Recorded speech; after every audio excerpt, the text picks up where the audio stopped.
បាទសូមស្វាគមន៍ការមកដល់ថ្នាក់រៀនភាសាជប៉ុនជាមួយសិនសេសេកូនេះជាថ្ងៃទី23ហើយដែលយើងនឹងសិក្សាជាមួយគ្នាអំពីអក្សរកាតាកាណាក្រុមទី7នៅលើតារាងកាតាកាណាជប៉ុនចង់ដឹងថាតើអក្សរទាំងអស់នោះមានអ្វីខ្លះតោះយើងចាប់ផ្ដើមទាំងឥឡូវនេះតែម្ដងបាទបងប្អូនបានរៀនរួចទៅហើយអំពីអក្សរម៉ាមីមឺមេម៉ូដែលសរសេរជាហេរ៉ាកាណាប៉ុន្តែនៅក្នុងថ្ងៃនេះយើងមិនបានរៀនអំពីម៉ាក់មីមឺមេម៉ូសរសេរជាហេរ៉ាកាណាទេយើងរៀនអំពីរបៀបសរសេរអក្សរម៉ាក់មីមឺមេម៉ូតែសរសេរជាកាតាកាណាវិញបាទអក្សរដំបូងដែលយើងនឹងរៀននេះគឺជាអក្សរម៉ាក់ដែលអក្សរម៉ាក់មានចំនួន2គំនូសគំនូសទី1គំនូសទី2បាទម្ដងទៀតគំនូសទី1គំនូសទី2នេះហើយគឺជាអក្សរម៉ាក់កាតាកាណាដែលតាំងរ៉ូម៉ាន់ជិកដោយ MA បាទឥឡូវយើងទៅមើលរបៀបសរសេរអក្សរមួយទៀតគឺអក្សរមីដែលអក្សរមីមានចំនួន3គំនូសគំនូសទី1គំនូសទី2គំនូសទី3បាទម្ដងទៀតគំនូសទី1គំនូសទី2គំនូសទី3នេះហើយគឺជាអក្សរមីបាទដែលមីកតាកាណាណាបាទដែលតាំងរ៉ូម៉ាន់ជិកដែល MI សូមហ្វឹកហាត់សរសេរនៅលើសភៅសរសេរដៃរបស់ខ្លួនឲ្យបានច្រើនដងដើម្បីឆាប់ចេះនិងឆាប់ចងចាំឥឡូវយើងទៅមើលរបៀបសរសេរអក្សរមួយទៀតគឺជាអក្សរមឹកតាកាណាដែលរបៀបសរសេរមានចំនួន2គំនូសគំនូសទី1គំនូសទី2ម្ដងទៀតគំនូសទី1គំនូសទី2នេះហើយគឺជាអក្សរមឹបាទឥឡូវយើងទៅមើលរបៀបសរសេរអក្សរមួយទៀតគឺជាអក្សរមេកាតាកាណាបាទដែលតាំងរ៉ូម៉ាន់ជិកដែល ME គំនូសទី1គំនូសទី2បាទម្ដងទៀតគំនូសទី1គំនូសទី2ហើយឥឡូវនេះយើងមើលអំពីរបៀបសរសេរអក្សរ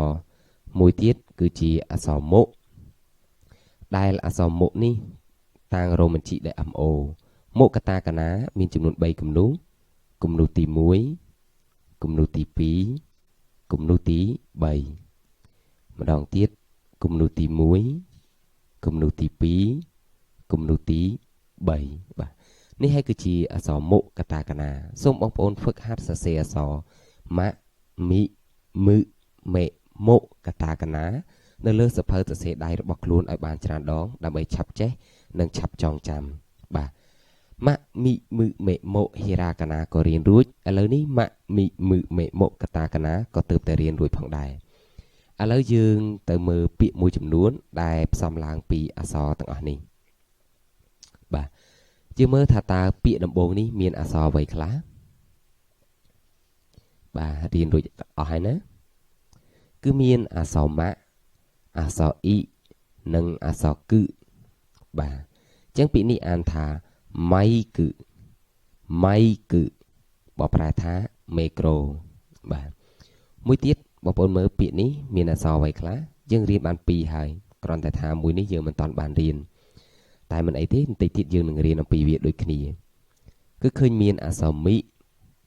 អក្សរស៊ីនិងអក្សរអ៊ឺនអញ្ចឹងពាក្យនេះអានថា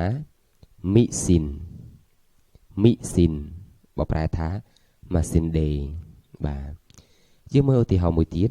តើពាក្យនេះមានអក្សរអ្វីខ្លះបាទគឺឃើញមានអក្សរហៈនិងអក្សរមឺអញ្ចឹងពាក្យនេះអានថាហាមឺបាទបកប្រែថាសាច់ជ្រូកត្រង់ផ្លូវបាទឥឡូវយើងមើលមួយពាក្យទៀតបងប្អូនឃើញមានអក្សរអ្វីខ្លះដែរ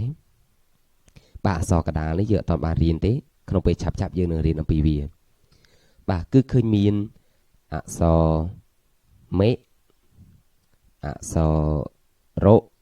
និងអក្សរអ៊ឺនបាទអញ្ចឹងពីនេះអានថាមេរ៉ុនបាទមេរ៉ុនដែលបកប្រែថាត្រសក់ស្រូវឥឡូវយើងមើលមួយពាក្យទៀតតើមួយពាក្យនេះមានអក្សរអ្វីខ្លះបាទគឺឃើញមានអក្សរម៉ូ មានសញ្ញាសូរវែងអក្សរតៈនិងសញ្ញាសូរវែង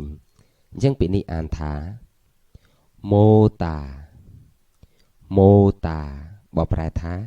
គ្រឿងម៉ាស៊ីនបាទបញ្ជាក់ជូនជាថ្មីម្ដងទៀតពាក្យថាមេក្រូម៉ាស៊ីនដេសាច់ជ្រូកតសក់ស្រូវគ្រឿងម៉ាស៊ីននេះជប៉ុនពីមុនមិនធ្លាប់ប្រើទេមិនមានទេដល់ពេលក្រោយមកក៏ហូរចូលនៅពាក្យកម្ចីពីបរទេសពាក្យទាំងអស់នេះដែលត្រូវការប្រើនៅជប៉ុនអញ្ចឹងវាគឺជាពាក្យកម្ចីពីបរទេសដោយសារតែវាជាពាក្យកម្ចីពីបរទេសអញ្ចឹងគេមិនសរសេរវាជាកាន់ជីឬមួយក៏ហេរ៉ាកាណាទេគេត្រូវសរសេរវាជាកាតាកាណាបាទឲ្យតែពាក្យខ្ចីពីបរទេសសូមហ្វឹកហាត់រំលឹកនិងរៀនអានពាក្យទាំងអស់នេះទន្ទិញឲ្យបានចងចាំគ្រប់គ្នាផងដែរបាទ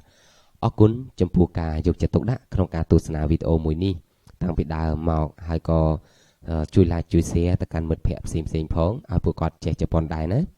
Subscribe ដើម្បីទទួលបានមេរៀនជាបន្តទៀតជួបគ្នានៅវីដេអូក្រោយៗ